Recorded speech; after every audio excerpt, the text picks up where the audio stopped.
We'd hope that we'd relegated the scenes of overworked hospital staffs and overwhelmed facilities as we exited kind of the initial stage of COVID, but clearly we have not. We are having challenges here in Louisville, much bigger challenges throughout some of the rest of the country and some of the rest of Kentucky also. And the question is, why is this happening? It's obvious the surge is driven by Delta and abetted by the fact that not enough people in our community still have not been vaccinated. So this is creating more uncertainties about what people should be doing to keep themselves safe. And that's understandable as people look around and wonder who's vaccinated and who's not.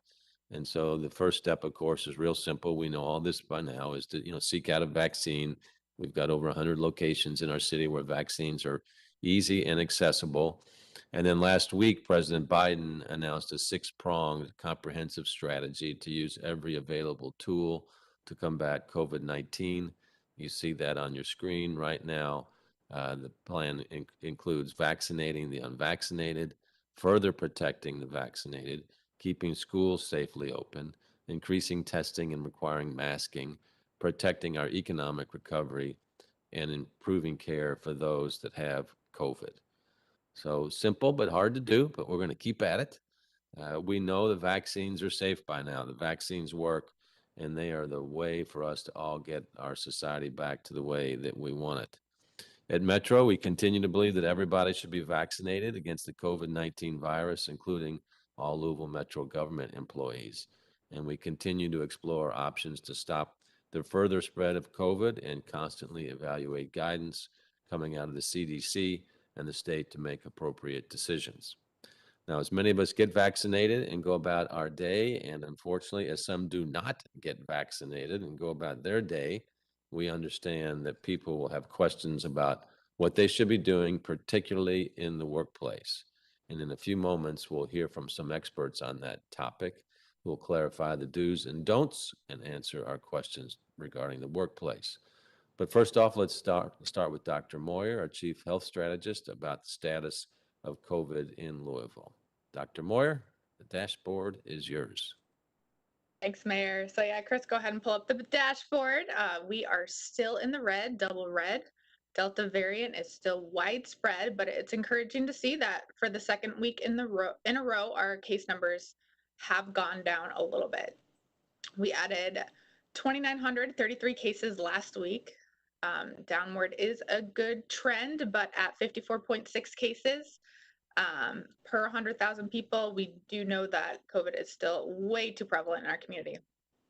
But it wasn't all good news. Our positivity rate did go back up last week at 13.15. So we know that there is more cases out there than we know about. So please, any symptoms, any close contact to someone doing a high risk activity, still encourage you to get tested. And practicing all the layers of prevention, masking, spacing, ventilation, staying home when you're sick, and especially more people being vaccinated is our way to help get that number down even more. As always, if you need help finding a place to get vaccinated or help making an appointment or getting a ride, please call our Lou Health Helpline at 502-912-8598. And then, Chris, I'm not sure if you could pull up the incident rate map. You can see while we're still in the red, there are areas that are darker red than others, especially in our west and south. So, but our whole community is red. So anywhere you go, dangerous right now. So just a reminder, if you are unvaccinated, you need to be staying away from other people. We do not have the healthcare capacity right now to care for anyone else. And so recommending anyone who is unvaccinated, just avoiding others, and everyone should be wearing masks anytime you're inside or when you're within 6 feet of somebody else outside. So thank you for all you doing those great prevention measures, and please keep it up. And then deceased, I'm sorry to say that we lost another 18 people to COVID last week, and the ages of those individuals range from 33 to 89. And as always, the higher age range tend to be vaccinated, and our younger people are all unvaccinated. For vaccines, we added 5,000 new people vaccinated last week, and almost 4,500 are newly fully vaccinated. It is a decline from previous weeks, but encouraged that more people are still choosing a strong layer of protection for themselves against the Delta variant, and hope this number continues to increase, especially as with the new announcements from the Biden administration. I'm hopeful that more and more people will continue to get vaccinated. And then if we look down at our hospitalization numbers through yesterday, they continued to be very high, and over 90% of people who are sick, that over 90% of the people that are in our hospitals are unvaccinated. And just breaks my heart because we know that we still have a very simple prevention strategy with the vaccine, and it is available and it's free. So we have 363 people that are hospitalized, 105 in the ICU, and 73 on vents as of yesterday. And just a reminder that today's numbers do not update until 11, so those can still change. And then just quick reminder, just staying on the hospitalization data, besides being life-saving, COVID vaccines are really economical. COVID-19 hospitalization, there's a study that came out this weekend that it costs Medicare about 150 times more than it does to vaccinate one person. Vaccines are free to all of us. Medicare reimburses up to $150 to your provider, but it is free to every single person in the United States. The cost of someone who's hospitalized with COVID-19 is close to $22,000, and it goes over $50,000 if that person requires a ventilator. So just remember that, another reason to get vaccinated, to prevent yourself from getting severe illness, and also your workplace. And then if you look at the demographic data, we continue to see a high number of cases in people ages 20 to 44, followed by those that are 0 to 19. Remember, kids under 12 can't be vaccinated and are counting on the rest of us to protect them and help them stay healthy, as well as in daycare and school, so they can learn and parents can continue to work. So that is all I'm going to highlight today in the data. Thank you, Chris. But in closing, layered protection continues to be our path out of the pandemic. Wearing a mask, keeping our space, and good ventilation all slow the transmission. But most importantly, COVID-19 vaccines continue to provide strong protection against serious illness, hospitalization, and death from COVID. There's been hundreds of millions of vaccine doses in the US and billions worldwide that have been safely administered. Vaccines protect our loved ones, keep kids safe, and protects our economy. We know that getting vaccinated keeps our communities, especially our kids, safe.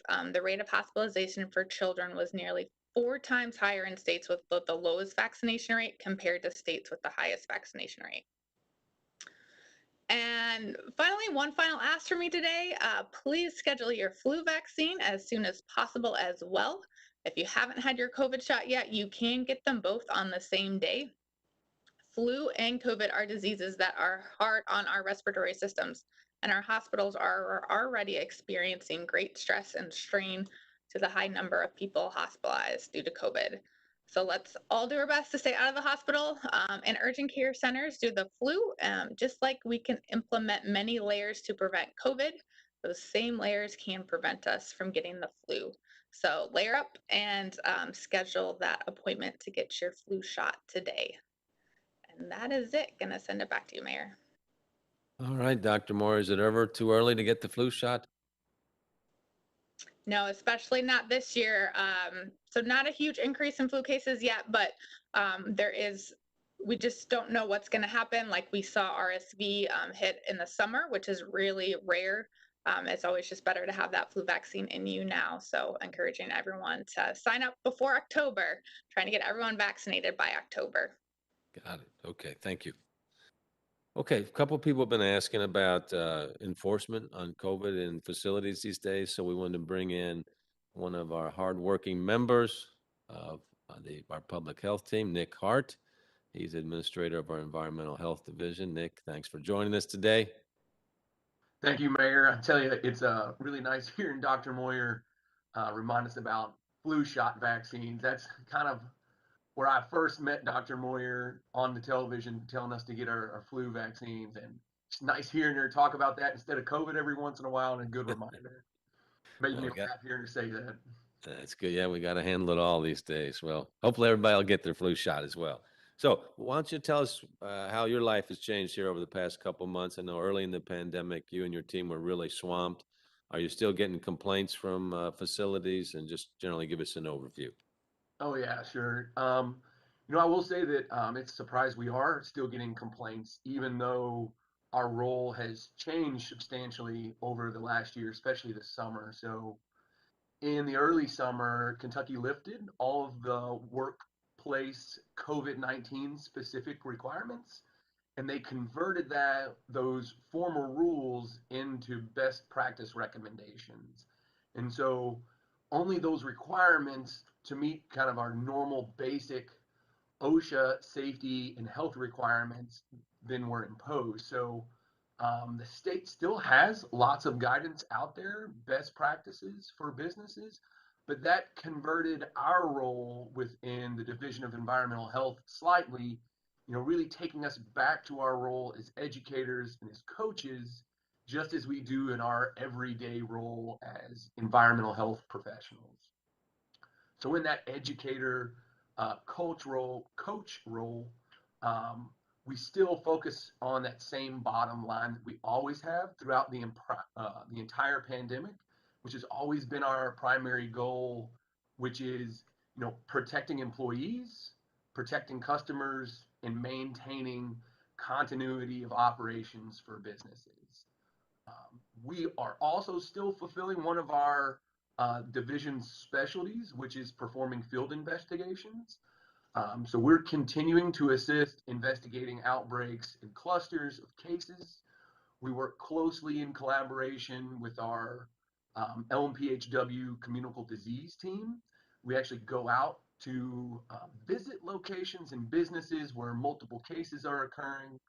We assess those practices, try to identify where improvements can be made, and then share those findings with the operators to help them better implement COVID-19 safeguards and prevent further infection and spread. So, um, what's really helpful right now, especially in any circumstances, is that those prevention steps really haven't changed since I've been talking to you back from last summer of 2020.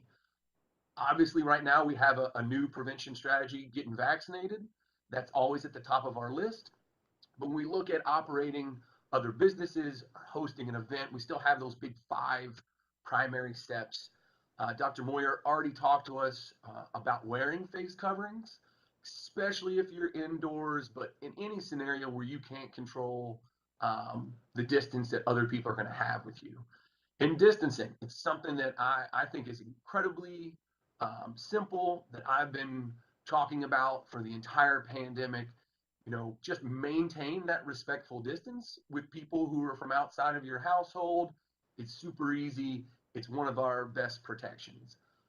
Avoiding crowds, especially confined areas with lots of people in them.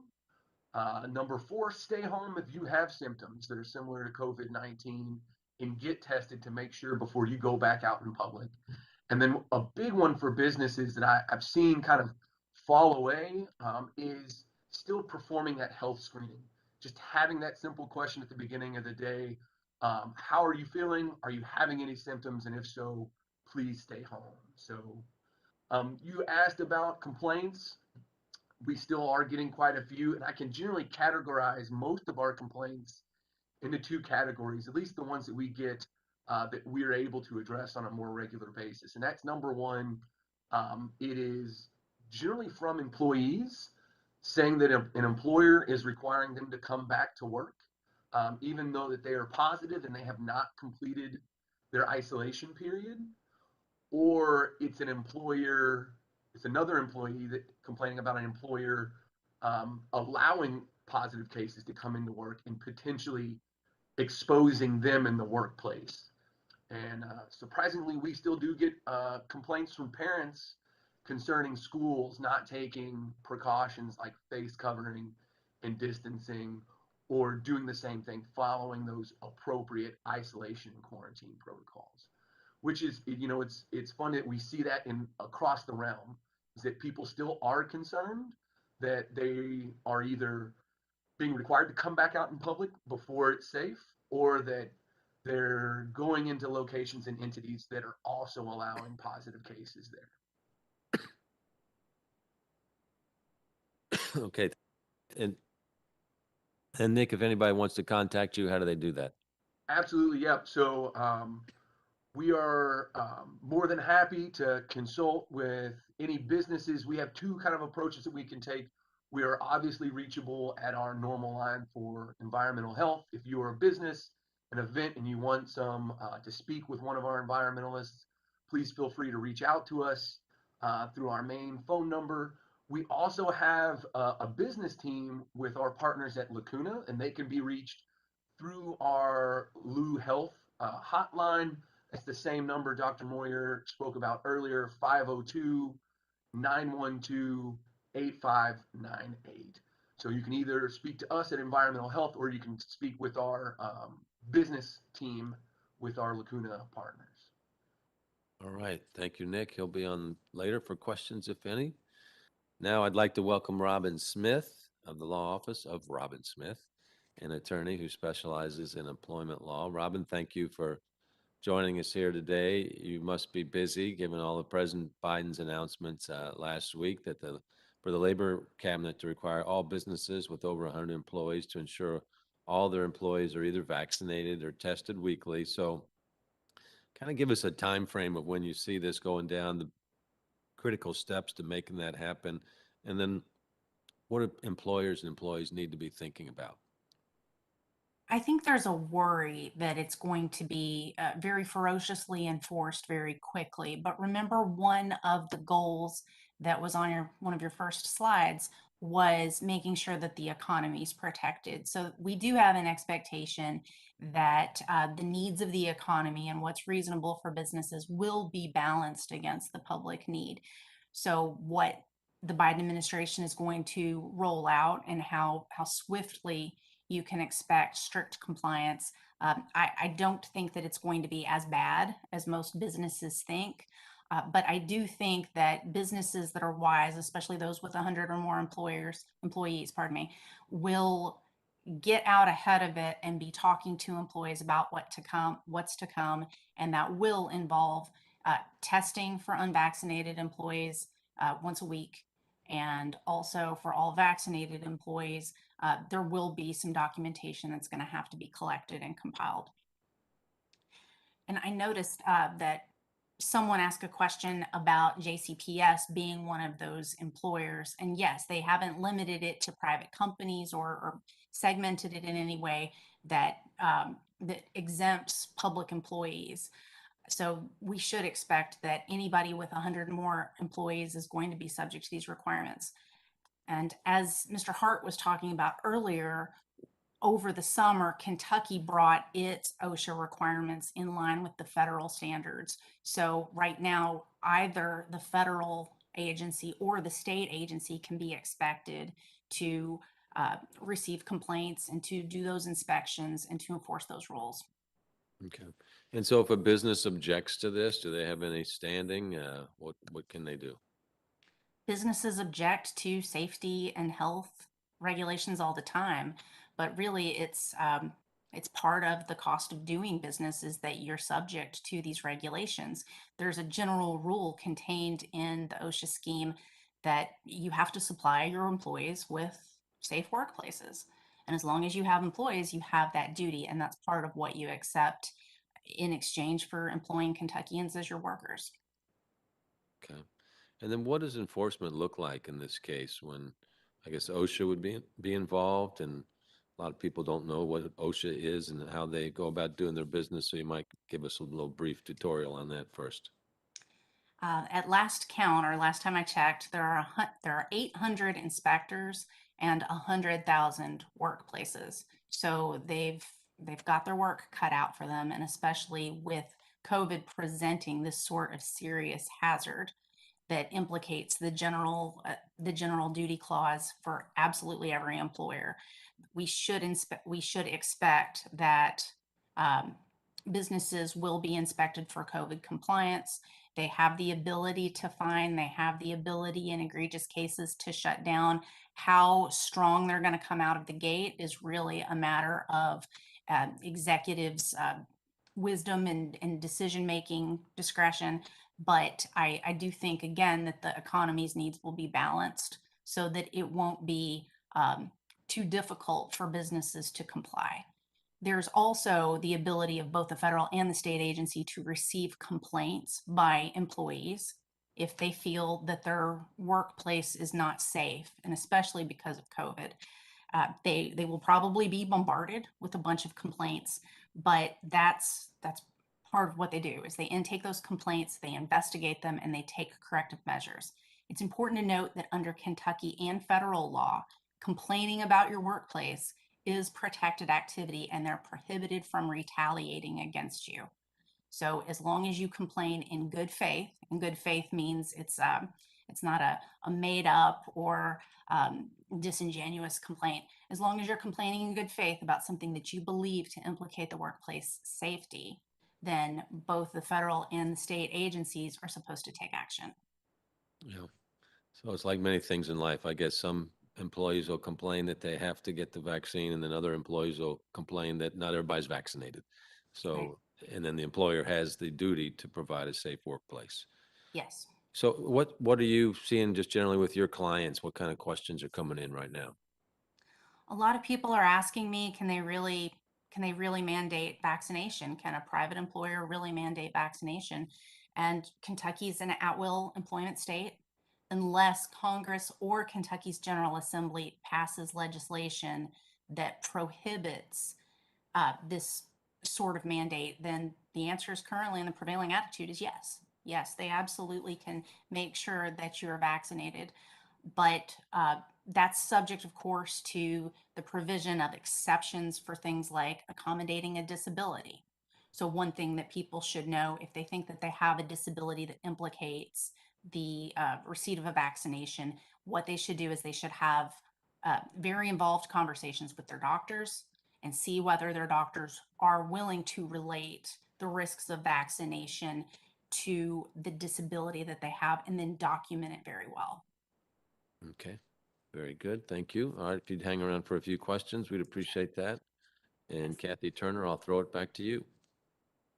Okay, Mayor, thank you. A lot of good questions in the chat. We'll start with this first one from Sarah Ladd. Dr. Moyer, are you expecting a bad flu season this year?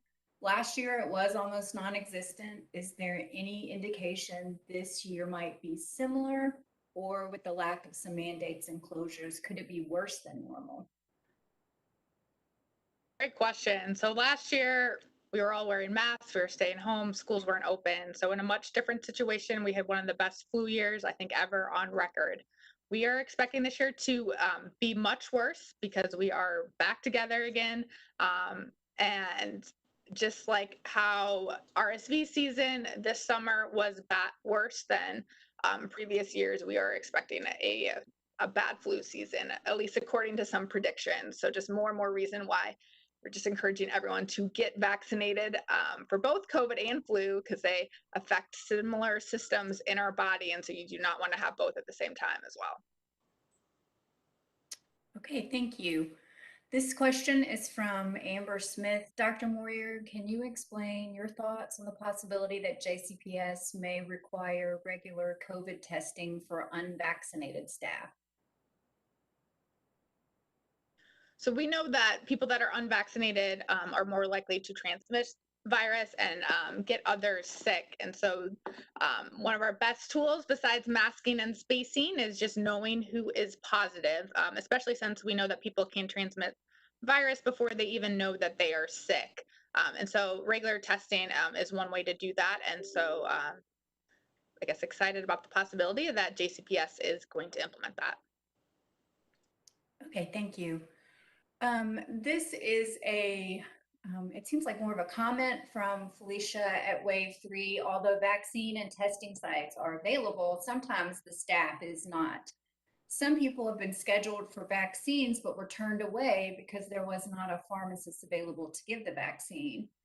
All areas in the workforce are short-staffed right now, but anyway, to get testing and at vaccine sites. Anyway, to get testing and vaccine sites at 100%. Dr. Moyer, do you want to comment on that?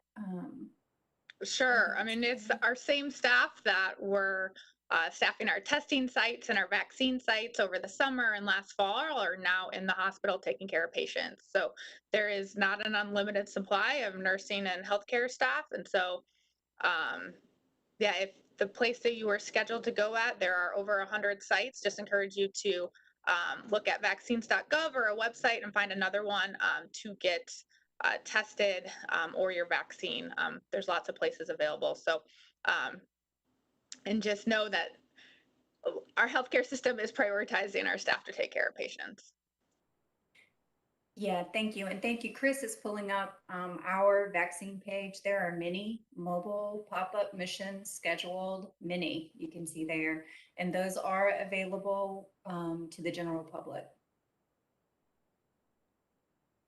This next question is from Amber Smith. I spoke with a Lexington doctor who was concerned about a shortage of, I am sure I'm not going to say this medicine correctly, tocilizumab. Is that something impacting Louisville area providers as well? Dr. Moyer, do you want to comment on that? Or I see Dr. Hartledge here. Would you like her to comment? I'll let Dr. Hartledge comment, or we can have you follow up with our healthcare systems as well. So tocilizumab is a monoclonal antibody being used in the inpatient setting.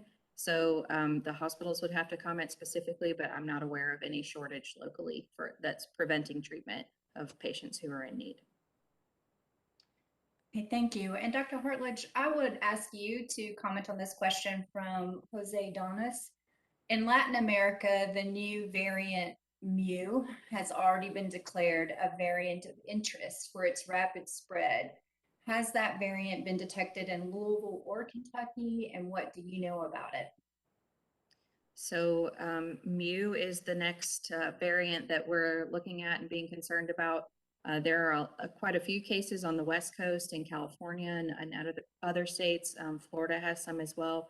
I do not believe that we have any human confirmed cases here in Jefferson County yet. It has been detected in our wastewater, so I suspect that it is circulating at a low level, but we probably will see it increase over the coming weeks and months.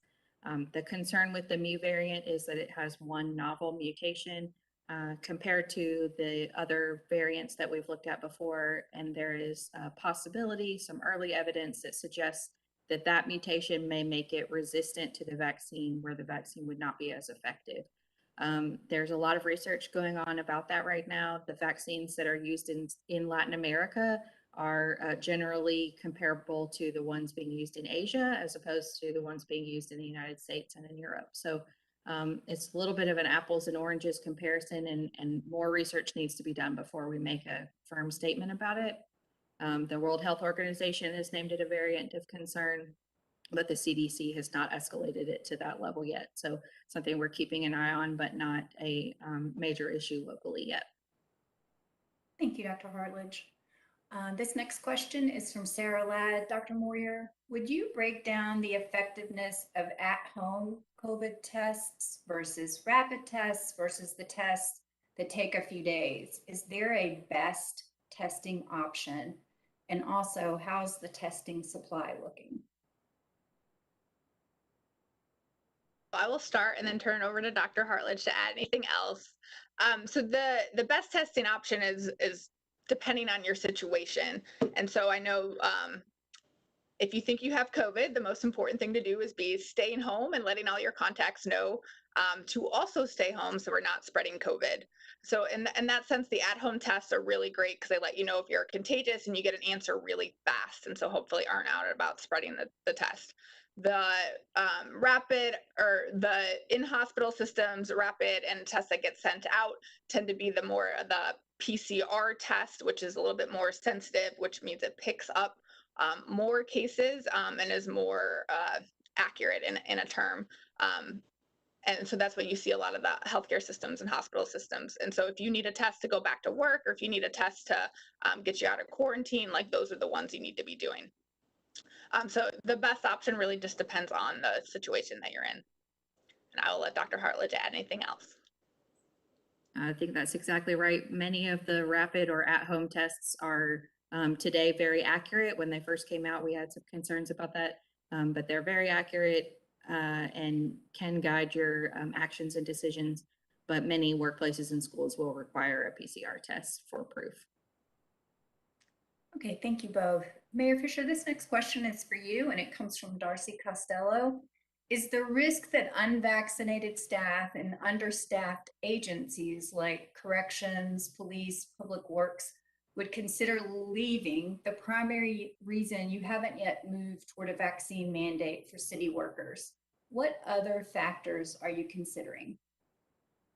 Hey, Darcy. Well, primarily we continue to talk to the unions to kind of say, okay, how can we get vaccination rates up? So there, as you know, the numbers, corrections, for instance, is our least vaccinated department right now, and we're hoping to see some activity change over there. I know we've got with the corrections, obviously you've got this corrections professionals, and you've got the inmates as well. I know, and there's an on-site clinic at the jail. Tomorrow we have 140 inmates listed for the vaccine. So we're just kind of keep hitting all of this. We're seeing slow upticks in the departments, but we're just trying to get the unions to encourage their members and hit their members to get the vaccine. And of course, we're following President Biden's directives as well here and see how that's going to be impacting us. Okay, thank you. Robin, this next question is for you, and it comes from Joseph Ragusa. If someone decides not to comply with Biden's vaccine mandate, how will that affect their ability to file for unemployment? That's a really good question. A lot of that is going to depend on how the Office of Unemployment Insurance decides to interpret and implement, well, to adapt to that circumstance. I think those employees run the risk that they will be seen as voluntarily unemployed, or also that they don't meet the requirement of being ready, willing, and able to work if there is this safety consideration. So I think if that employee approaches it from the aspect of they can work from home, and so they are ready, willing, and able, that might be a way that they can argue it. But that voluntary separation aspect is going to give them some difficulty. An employer could also say, we discharged you for being insubordinate when we required a vaccine. And while that might seem kind of harsh, I think that those are arguments that the Office of Unemployment Insurance is likely to accept. Whether that strikes you as fair or not, it's probably something that's going to cause people problems. So that is an additional incentive for people to get vaccinated. Okay, thank you. And Robin, I'm going to ask another question for you from Marcus Green. He says, since Kentucky's program of I'm sorry, I cannot speak.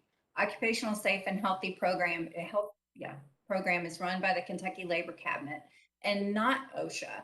Can you clarify, would the state or the federal government oversee enforcement of the Biden rule? Right. So the federal OSHA can be directed directly by Biden.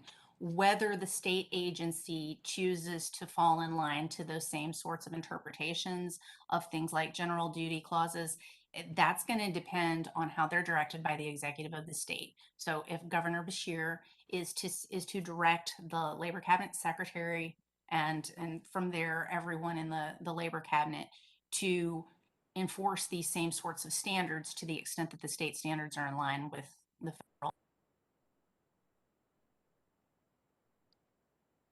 Oh, looks like we lost her momentarily.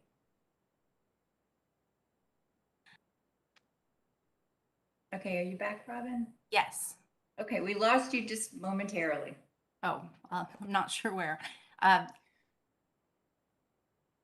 directly, the Biden rule goes through OSHA, but the state agency can, uh, depending on how Governor Bashir wants to direct them to act and how to proceed, they can also implement the standards in the same way. But critically, where the complaints come from, the workers can either complain to the federal or to the state on the basis of, I believe I'm unsafe at work, generally because of what's going on. And those agencies, whichever agency fields that complaint, does have to open a ticket and respond to it. Okay, thank you. This question is from Darcy Costello to Mayor Fischer or Dr. Moyer. How does the number of people being held in Metro Corrections who have opted for a vaccine compare to other cities' jails?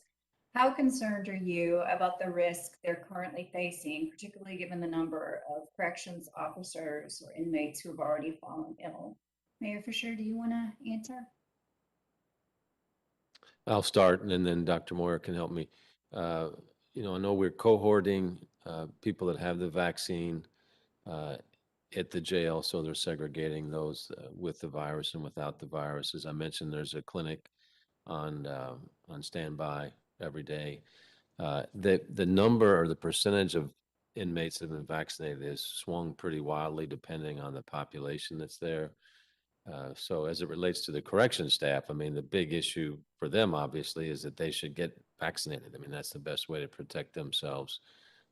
Not foolproof, but for the most part from folks that are not vaccinated. So I believe today the number is we have 300 of the 1,600 inmates vaccinated. So about 18%, as I said, 140 are going to get vaccinated tomorrow.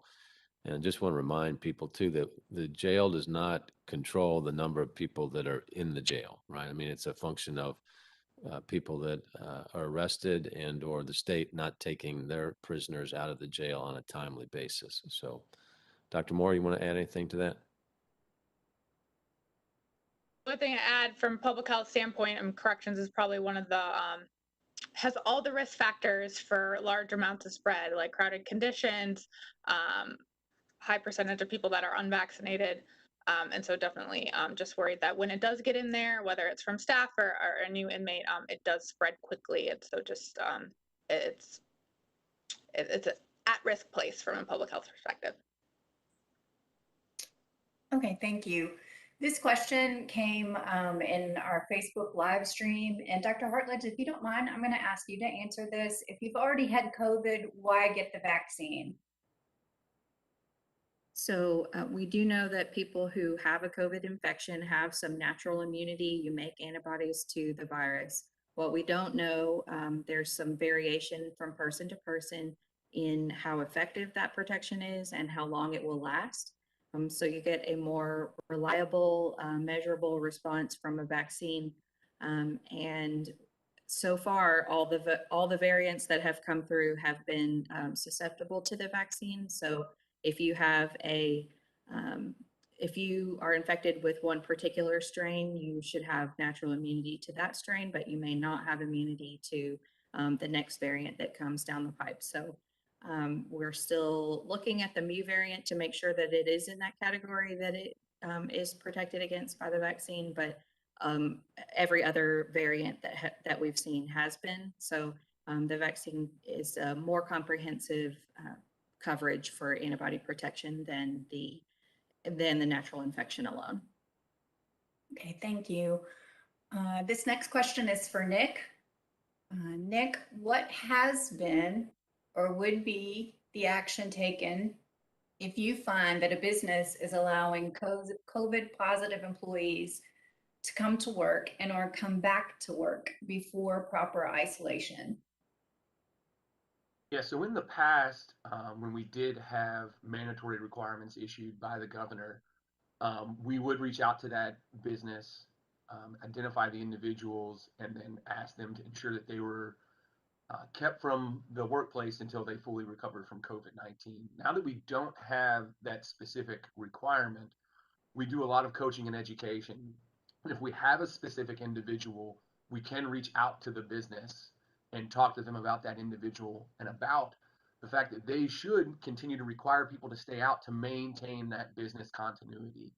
That is the most important part for any of our businesses, especially right now, businesses who are having a difficulty hiring, businesses who are having difficulty keeping employees from becoming sick and therefore losing productivity time. So we do find those individuals. If we have a specific name, we will reach out to that business and discuss their best practices, discuss that individual that they should be allowed to remain home for their isolation period until they've recovered.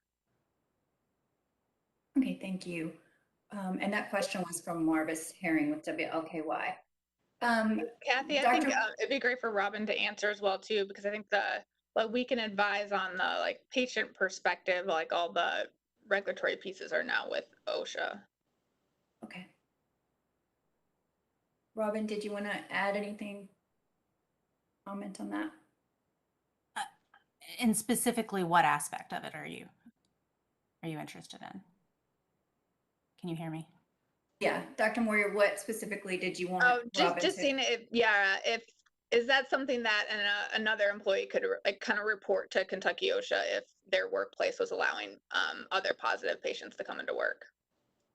Yes, they can. When it comes to the workplace allowing, I think employees should be judicious about whether they happen to have a coworker who's positive or whether it's the workplace procedures and the lax rules or the lax oversight that's causing that. Merely having somebody at work with you who's positive, that's probably going to overburden OSHA and the Kentucky Labor Cabinet if those things get reported. So I think the wisdom would be if it's the employer's policies that are letting positive cases be present in the workplace, then yes, that's the sort of thing that they should report. Okay, thank you. Dr. Moyer, Sarah Ladd wanted to get clarification from you on your answer about the flu. This year being worse means worse than last year or worse than average, an average year? So both to that, definitely worse than last year because we had almost 0 flu cases, but also worse than average. We're expecting a bad flu season. Okay, thank you. And then our last question is from Joseph Ragusa. Given what state lawmakers passed last week, a ban on a statewide mask mandate, has the city considered requiring masks indoors regardless of vaccination status? Mary, do you want to answer that one? You know, the big issue there is what our public school system is doing. So fortunately, our school board has voted for the masks inside of the schools. So that's our biggest gathering places. But we continue to recommend to people that it's, mask up when you go indoors, when you're close to folks, 6 feet space, et cetera. Dr. Moyer's gone through just doing the things that we know that are working like that, but we're not considering anything more than that at this point in time. Okay, thank you. And then Paul Miles did put one more question in. Dr. Moyer, what effect do you expect a worse flu season will have on hospitals?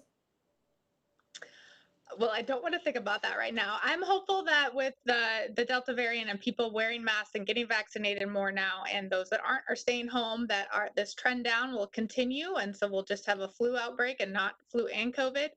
But hard to predict if it's going to be a 5th wave on top of a flu season.